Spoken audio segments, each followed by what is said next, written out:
जीवन में ईश्वर की विशेष कृपा चाहते हैं। कुणाल, यशवीर और सुनैना की ओर से अपने माता पिता, धर्म माता पिता और सास ससुर के लिए ईश्वर को धन्यवाद देते हैं और प्रार्थना करते हैं कि पिता ईश्वर उन्हें शारीरिक और मानसिक रूप से हमेशा स्वस्थ रखें। और निर्मला देश की ओर से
और एक पुत्री को छोड़कर पति भी चल बसा। मोनिका विधवा हो गई। पति की मृत्यु के समय मोनिका के बड़े बेटे अगस्तिन की उम्र 17 वर्ष की थी। माँ की सारी आशाएं इसी बड़े पुत्र पर टिकी थी।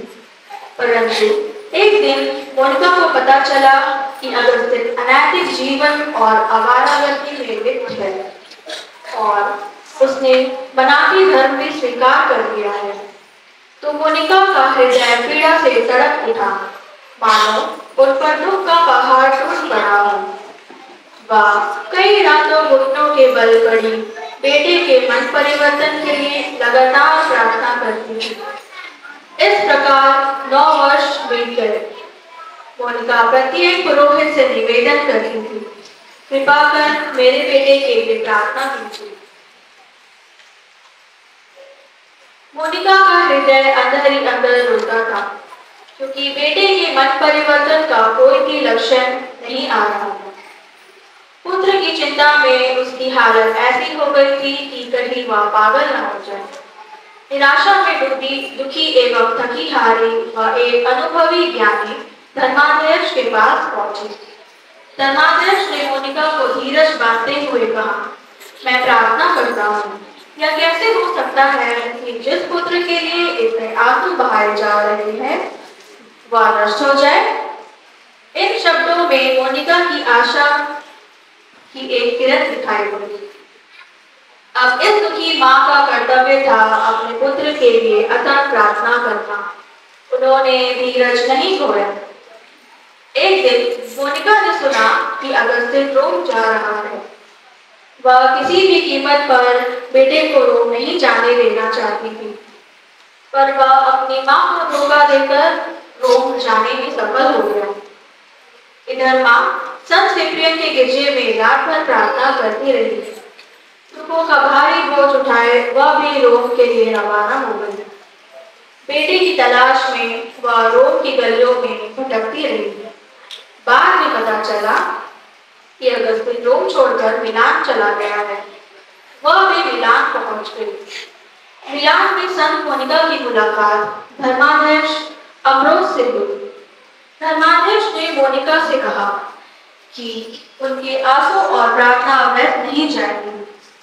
एक दिन अगस्तिन का परिचय धर्माध्यक्ष अम्ब्रोस से हुआ और यह परिचय मित्रता में बदल गया।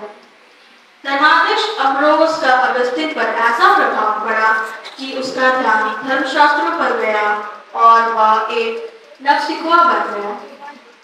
धर्माध्यक्ष की सलाह और माँ की प्रार्थना काम कर गई। एक दिन अगस्तिन स्वयं माँ के पास आया और बोला, माँ, मैं अब मनाकी धर्म में विश्वास नहीं करता। पुत्र के मुख से यह शब्द सुनकर मोनिका की आंखों में खुशी के आंसू बहने लगे। मोनिका का हृदय धर्माध्यक्ष अम्ब्रोस के प्रति अत्यंत आभारी था। अंत में उसकी चीर अभिलाषा पूर्ण हो गई। उन्होंने 17 वर्षों तक लगातार अगस्तिन के मन परिवर्तन के लिए प्रार्थना की। सन 386 के अगस्त महीने में अगस्तिन ने अपने कैथोलिक होने की घोषणा की और 387 में पास्का पर्व के अवसर पर उसने बपतिस्मा ग्रहण किया। मोनिका ने अगस्तिन के विवाह के लिए एक सुंदर लड़की का भी चयन किया था, परंतु उसने माँ को बताया कि वह एक पुरोहित बनना चाहता है। यह सुनकर मोनिका खुशी से गदगद हो उठी कि सीपी के हाथ जैसे कि सीपी के साथ उसे मोती प्राप्त हो गया। अब तक मोनिका का शरीर कष्टों के कारण अत्यंत दुर्बल हो गया था। वह कमजोर और बीमार हो गई। मृत्यु के पूर्व माँ ने अपने पुत्र से कहा था, बेटा, जिस दिन को देखने के लिए मैं जी रही थी, ईश्वर ने उससे भी महान दिन मुझे दिखा दिया है। तुम क्रिस्त के लिए अपना जीवन समर्पित करने जा रहे हो। इससे बढ़कर आनंद की बात और क्या हो सकती है। मेरे जीवन का अब कोई अर्थ नहीं रह गया है। इस समय तक जीवन भर की तपस्या से मोनिका बिल्कुल कमजोर हो चुकी थी। 56 वर्ष की उम्र में ही उसका अंत समय निकट आ गया। मृत्यु के पहले मोनिका ने अपने बेटे अगस्तिन से कहा, मेरे बेटे, तुम्हें एक कैथोलिक के रूप में देखना मेरे जीवन का एक लक्ष्य था। ईश्वर ने मेरे इस आशा से भी बढ़कर किया। उसने तुम्हें दुनिया जो दे सकती है उसका तिरस्कार करना सिखाया ताकि तुम उसका अनुसरण करो। मेरा दफन वहां करना जहां तुम रहोगे। तुम मुझे हमेशा ईश्वर की वेदी पर याद करना, बस मैं यही चाहती हूँ। अंतिम सांस लेने से पहले अपने बिलखते हुए अपने पुत्र से कहा, रो मत मेरे बेटे, खुशी खुशी मुझे विदा कर। और यह सदा के लिए ईश्वर पिता की गोद में शांत हो गई। अगस्तिन ने अपने ही हाथों मां के आंखों की पलकें बंद कर दी। मोनिका की मृत्यु मिलान में हुई। अतः मां का वही अंतिम संस्कार संपन्न होने के बाद अगस्तिन वापस ताबस्ते आ गया। अपने प्रसिद्ध पुस्तक पाप स्वीकार में उन्होंने एक स्थान पर लिखा है, मैंने झूठ बोलकर मां को धोखा दिया। वह रात भर जागती रही और मेरे लिए रोती रही। दूसरी जगह उन्होंने लिखा है, हे प्रभु, मेरी मां वर्षों तक इसलिए रोती रही कि मैं उसमें जीवन प्राप्त करूं। वह मेरे आंसुओं का मजाक ना उड़ाए, परंतु यदि उसका हृदय तेरे प्रेम से परिपूर्ण हो तो वह मेरे सम्मुख मेरे पापों के लिए रोए। मां मोनिका के कारण ही अगस्तिन एक महान विद्वान संत बना। संत अगस्तिन कहते हैं, हे मेरे ईश्वर, यदि मैं आपका पुत्र हूँ तो इसलिए कि आपने मुझे एक ऐसी माता दिया है। मेरे लिए मां मोनिका के अगाध प्रेम को मैं कभी भी पूर्ण रूपेण व्यक्त नहीं कर पाऊंगा। उनकी दृष्टि और उनके शब्द मुझे ईश्वर की ओर उठाते हैं। संत मोनिका का पर्व 27 अगस्त को और बेटे संत अगस्तिन का पर्व 28 अगस्त को मनाया जाता है। सदियों से भक्तजन संत मोनिका को विवाहित महिलाओं की संरक्षिका और एक आदर्श मां मानते आ रहे हैं। अपनी पारिवारिक मुसीबतों में माताएं संत मोनिका से प्रार्थना करती है। आइए हम सब ईश्वर पिता को धन्यवाद करें कि उन्होंने संत मोनिका को हमारे लिए आदर्श मां बनाया है। हम अपने परिवार की माताओं के लिए प्रार्थना करें। हम अपने पल्ली के सभी माताओं के लिए प्रार्थना करें। हे संत मोनिका, माँ और पत्नी का कर्तव्य ईमानदारी एवं प्रेम से निभाने के लिए ईश्वर से हमारे लिए प्रार्थना करें। आमीन। हम सब खड़े हो जाए।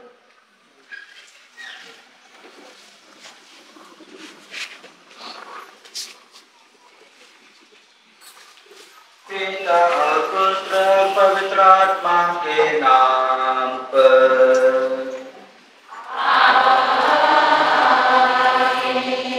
हमारे प्रभु यीशु क्रिस्त की कृपा, ईश्वर का प्रेम और पवित्र आत्मा का सहचारी आप सब हमको प्राप्त हो।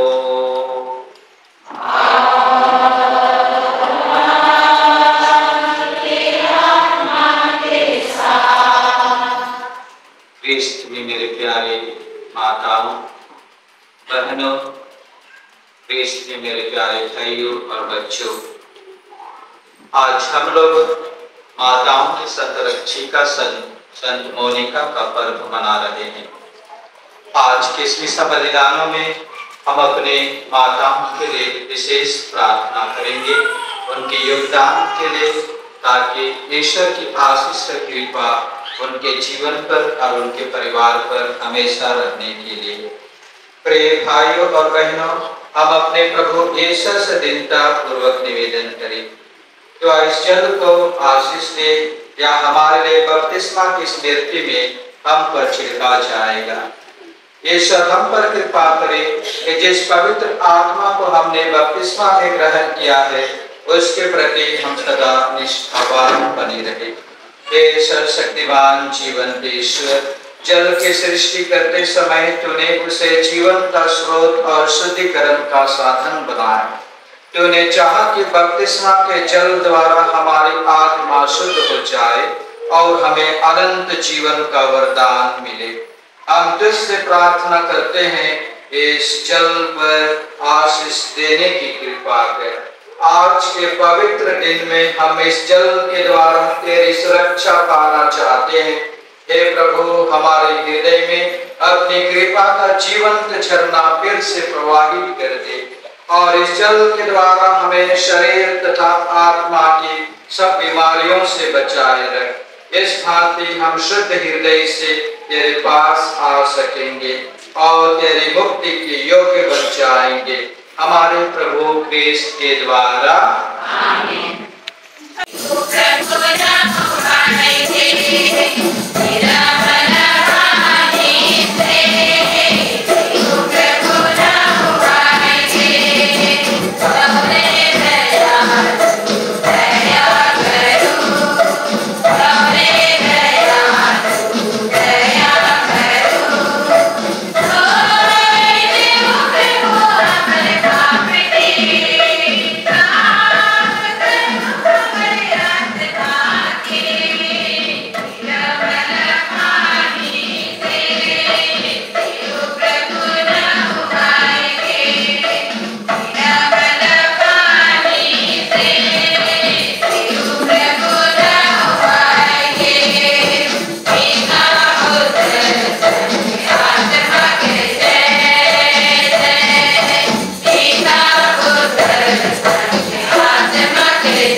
नबी ईसायास का ग्रंथ।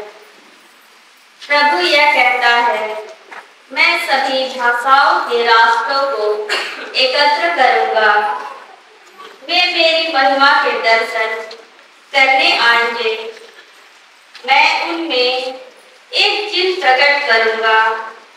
जो बच गए होंगे उनमें से कुछ लोगों को मैं राष्ट्रों के बीच भेजूंगा। तरसीस, पूट, लूद, मोशेक, रोश, तुबल, यवन और उन सुदूर द्वीपों को जिन्होंने अब तक ना तो मेरे विषय में सुना है और ना मेरी महिमा देखी है। उन राष्ट्रों में वे मेरी महिमा प्रकट होंगे। वे प्रभु की भेंट स्वरूप सभी राष्ट्रों में से तुम्हारे सब भाइयों को ले आएंगे। प्रभु कहता है कि जिस तरह इस्राएली शुद्ध पात्रों में चढ़ावा लिए प्रभु के मंदिर आते हैं, उसी तरह वे उन्हें घोड़ों, रथों, पालकियों, खच्चरों और सांडनियों पर बैठाकर मेरे पवित्र पर्वत यरूशलेम ले आएंगे। मैं उनसे कुछ लोगों को याजक बनाऊंगा और कुछ लोगों को लेवी। यह प्रभु का कहना है। प्रभु की वाणी।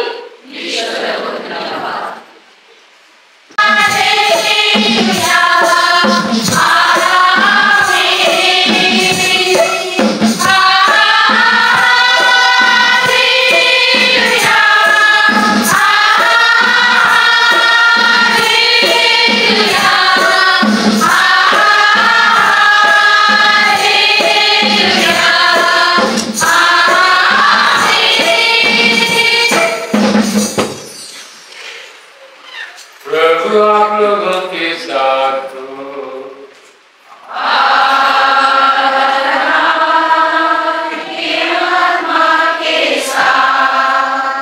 संत लूकास के अनुसार पवित्र सुसमाचार।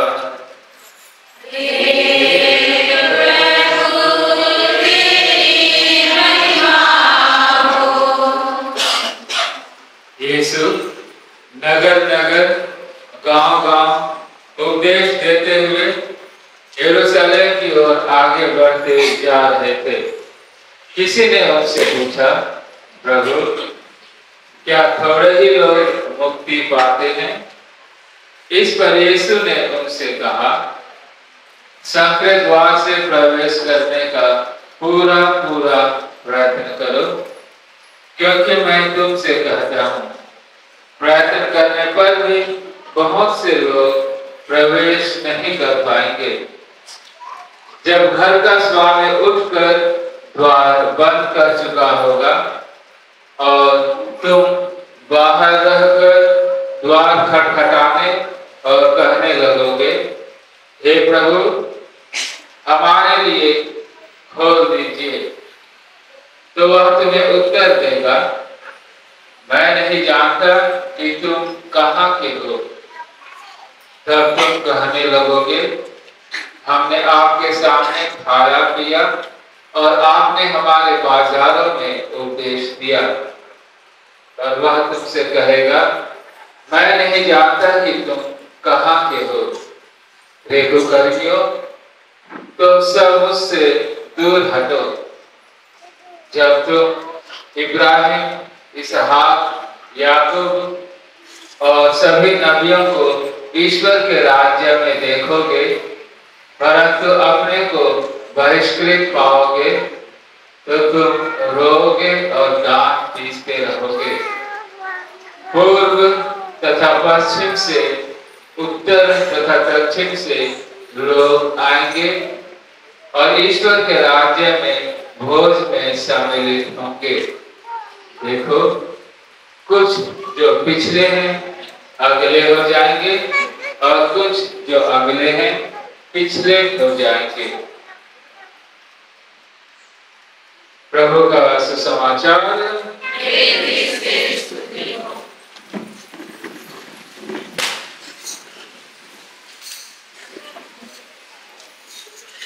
प्यार करते हैं उनसे पूछो, पूछ के देखो, पूछो अपने उनके बारे में, माँ के बारे में कुछ शब्द कहने के लिए बोलो, या बाप के बारे में उनको कुछ शब्द कहने के लिए बोलो।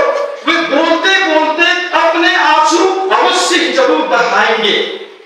मैं कहता हूं, और चैलेंज के साथ मैं कहता हूं, जो सचमुच में, जो अपने माता पिता को सचमुच में गहराई से प्यार करते हैं, उनको बोलो कि आप अपने माता पिता के लिए कुछ अच्छी बात को बता। वे बताते बताते उनकी आंखों में जरूर आंसू ही बहेगी। संत मोनिका में आंसू क्यों बही? इसलिए बही उनका बच्चों को सुधारने के लिए, अपने पति को सुधारने के लिए, अपने सास को जो हिंदू सिख थे उनको सुधारने के लिए। ऐसी आंसू नहीं बही, ऐसी आंसू संत मोनिका ने नहीं बहाई। तो जरूर जो सचमुच में गहराई से उनमें लगाव है, जब उनके बारे में बात करेंगे तो वे लोग आंसू बहाएंगे, रोएंगे, यहां तक नहीं वे कुछ भी बोल भी नहीं पाएंगे। ये सच है।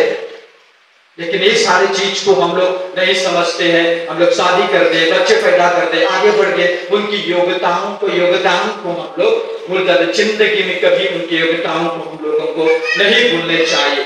और संत मोनिका जिस प्रकार से पति माता से बनकर वो अपनी जिम्मेदारी को निभाई, सोच के देखो, संत मोनिका के उदाहरण को ही देखो कि वह रिश्ते थे, गैरिक रिश्ते में शादी करती है, उनके पति गैरिक रिश्ते, उसका सास गैरिक रिश्ते, प्रार्थना करती है, अटल विश्वास के साथ प्रार्थना करती है, और प्रार्थना करते करते वो एक दिन उनके पति कृष्ण बपतिस्मा संस्कार ग्रहण करते हैं, सास में बपतिस्मा ग्रहण करते हैं, और परिवार में खुशी आते हैं। तो आप लोग ध्यान से पढ़ेंगे, वो कहता है कि जो संत मोनिका का जो सास थी, वो संत मोनिका को प्रभु की सताया करती थी।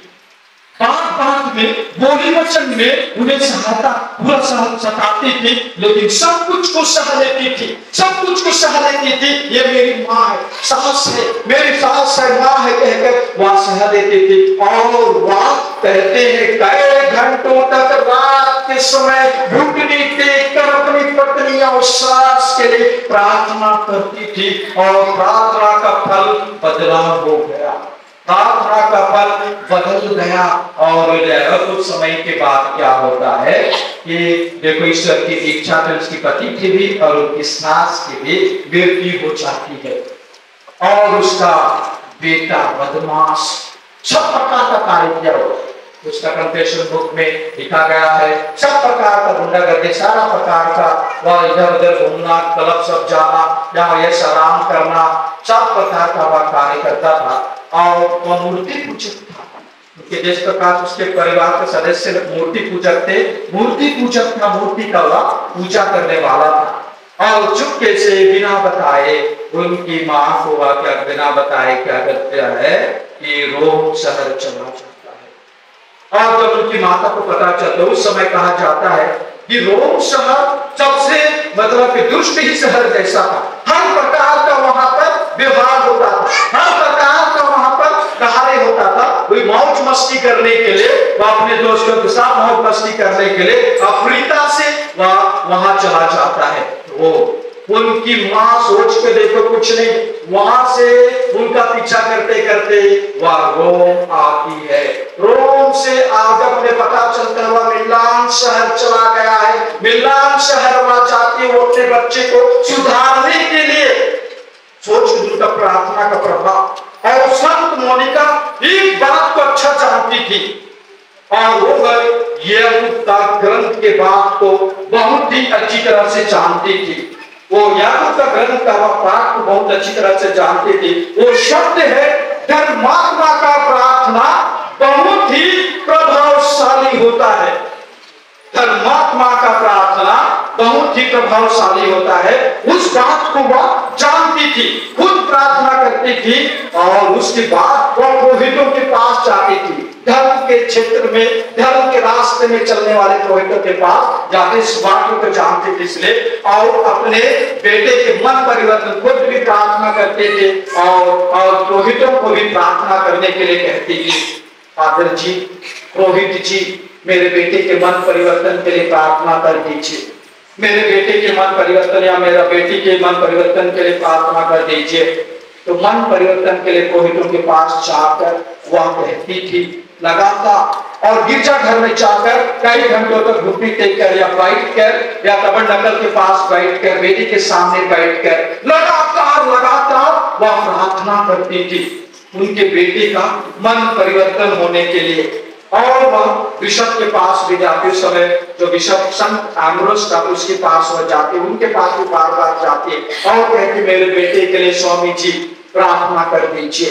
तब बिशप संत एम्ब्रोस कहने के लिए लगता है, एक बात कहता है, बड़ी प्रभावशाली बात कहता है कि यदि कोई माँ का आंसू, यदि कोई माँ आंसू बहा रहा है, उसकी आंसू व्यर्थ नहीं जाएगा। इस प्रकार से बिशप कहता है, संत एम्ब्रोस कहता है कि कोई माँ यदि आंसू बहा रहा है तो उनकी आंसू व्यर्थ नहीं जाएगा। ईश्वर तुम्हारी मनोकामनाओं को पूरा करेगा। अवश्य तुम्हारा बेटा एक दिन अच्छा व्यक्ति बन जाएगा, एक दिन अवश्य ही तुम्हारा बेटा अच्छा व्यक्ति बन जाएगा। और वह प्रार्थना का, और इनके मनोकामनाएं मनोभावनाएं संत मोनिका का टूट गया। हम इतना प्रार्थना कर रहे, लगातार 9 साल हो गया, इतना साल हो गया, कुछ नहीं हो रहा है कुछ, लेकिन यही शब्द ने उनको एनर्जी दिया, ताकत दिया कि माँ का आंसू व्यर्थ नहीं जाएगा, व्यर्थ कभी नहीं होगा। और लगातार प्रार्थना करने के लिए लगा। और उसके बाद संत अगस्तीन अपनी माँ के पास आता है और कहने के लिए लगता है, माँ मैं मोटे कीचड़ का मन से जो धर्म को मैं मानता हूँ उसको मैं नहीं मानूंगा, मैं कृष्ण बनना चाहता हूँ। वह कहता है और उसकी माँ बड़ा खुश हो जाती है और वह कृष्ण बनता है। और उसकी माँ आपको सुधर गया कहकर उसको एक सुंदर लड़की ढूंढ के रखी रहती है उनकी शादी कराने के लिए।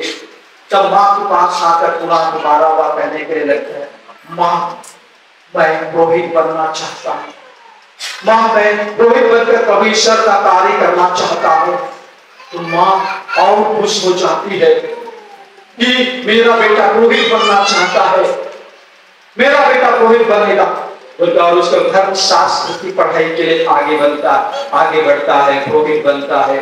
और सोच के देखो, पुरोहित बन जाता है। माँ की आंसू व्यर्थ नहीं गया। वह इतना तपस्या भरी प्रार्थना करते थे और वह सुधर कर एक पुरोहित भी बन गया। मोनिका, मैं अपने को आज तेरे हाथों सौंपती और अपनी संरक्षिका मानती हूँ। आज से मैं महिला संघ के नियमों का पालन करने, घराना विधि करने, आत्मिक जांच करने और पक्का ख्रिस्ती की तरह जीवन बिताने की प्रतिज्ञा करती हूँ। अपने परिवार में अपने बच्चों की उचित निगरानी और धार्मिक कर्तव्यों में भी किसी प्रकार का ढीलापन ना आने दूंगी। आज मैं असरिता लकड़ा अपने कैमलवेपल्ली के सामने संत मोनिका के प्रति मेरा दीन आत्मसमर्पण ईश्वर को चढ़ाती हूँ। पिता और पुत्र और पवित्र आत्मा के नाम पर आमीन।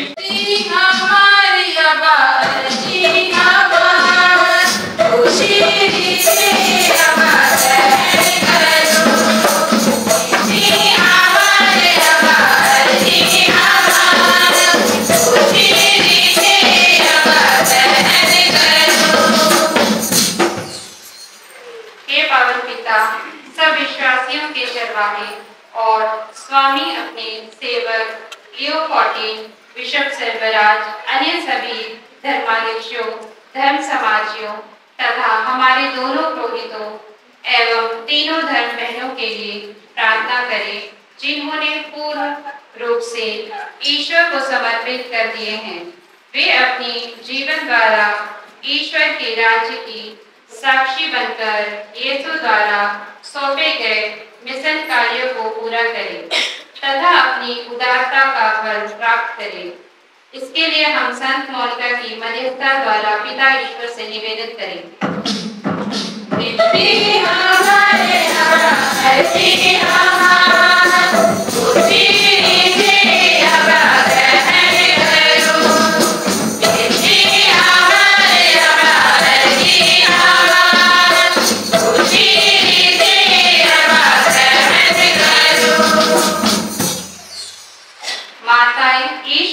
एवं प्रार्थना संबंधी बातों में हमेशा परिवार की अगुवाई करती रहे एवं अपने संतानों के लिए ईश्वरीय बुलाहट की प्रेरणा स्रोत बन सके।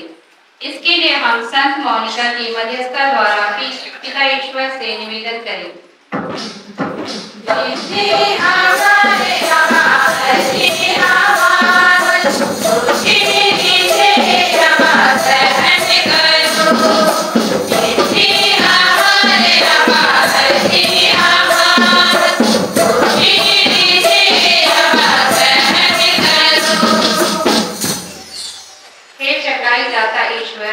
आज हम सभी स्वर्गवासी महिलाओं की आत्मा की अनंत शांति एवं विभिन्न प्रकार की लंबी बीमारी के कारण निराश, निसंतान, विधवा तथा बुढ़ापे से कमजोर लोगों के लिए प्रार्थना करते हैं, जिससे उन्हें संत मोनिका के समान धैर्यशील एवं कष्ट सहने की कृपा कर एवं वे विश्वास के साथ प्रभु यीशु के पास आए, जिससे उन्हें तन मन की चंगाई प्राप्त हो।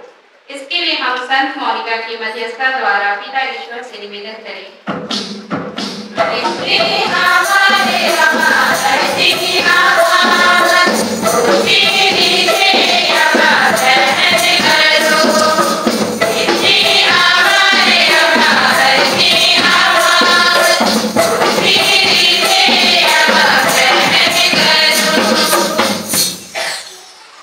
हे कृपा सागर पिता ईश्वर, उन माताओं की विश्वास एवं भरोसा को संत मोनिका के समान सुदृढ़ कर, जिनके पति पीने जैसी बुरी आदतों में फंसने के कारण परिवार का संचालन करने में असफल है, जिससे स्वयं अकेली माता परिवार का संचालन करती है।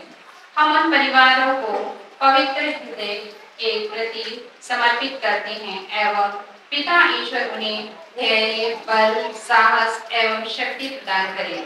इसके लिए हम संत मोनिका की मध्यस्थता द्वारा पिता ईश्वर से निवेदन करें।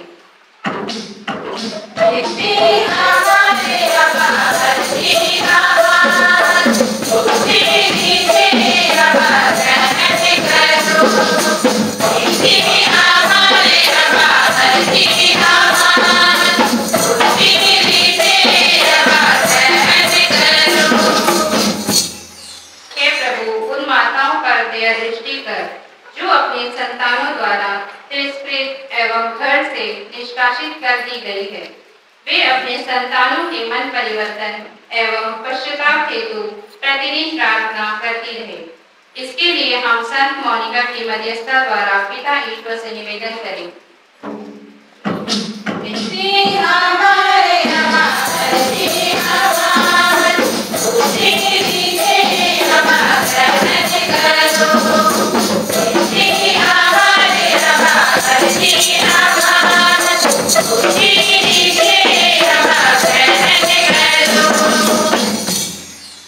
यहाँ उपस्थित सभी लोगों के लिए प्रार्थना करते हैं कि हम विश्वास करते हैं पर हमारे विश्वास को मजबूत कर, जिससे हम तुझ में रहकर जीवन में हताश निराश कभी ना हो और अपने को अधिक बलवान बनाएं। इसके लिए हम संत मोनिका की मध्यस्थता द्वारा पिता ईश्वर से निवेदन करें।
इसी भांति भोजन के बाद उन्होंने कटोरा लिया, उसे धन्यवाद दिया और उसे अपने शिष्य को देते हुए कहा, तुम सब इसे लो और इसमें से पियो, क्योंकि यह मेरे रक्त का कटोरा है, नवीन और अनंत स्थान का रक्त, जो तुम्हारे और बहुतों की पापों की क्षमा के लिए बहाया जाएगा। तुम मेरी स्मृति में यह करो।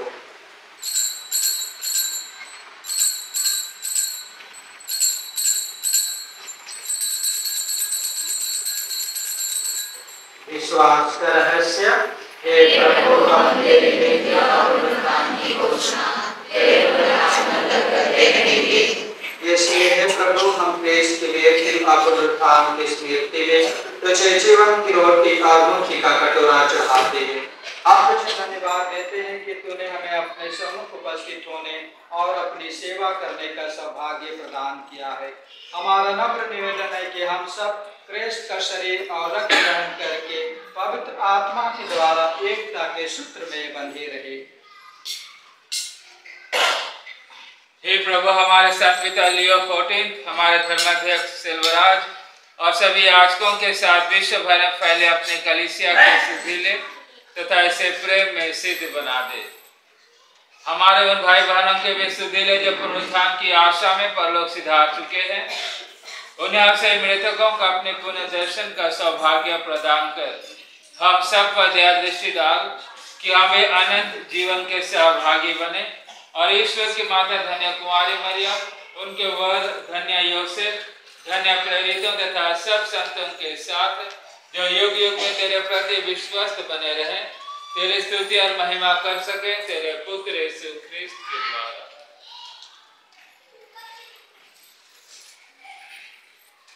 इन्हीं प्रभु ख्रिस्त के द्वारा, इन्हीं के साथ और इन्हीं में, हे सर्वशक्तिमान पिता ईश्वर, पवित्र आत्मा के साथ सारा गौरव तथा सम्मान युगान युग तेरा ही है।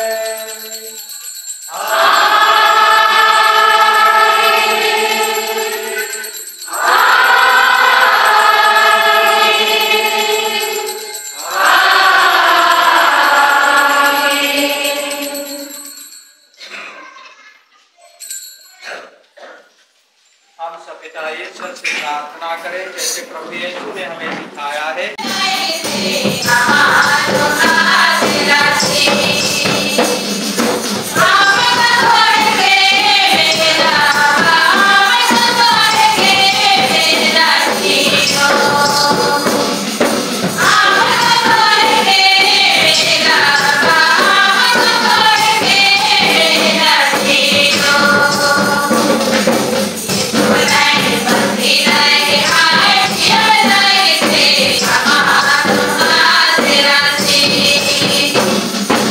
It's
पिता पुत्र पवित्र आत्मा की महिमा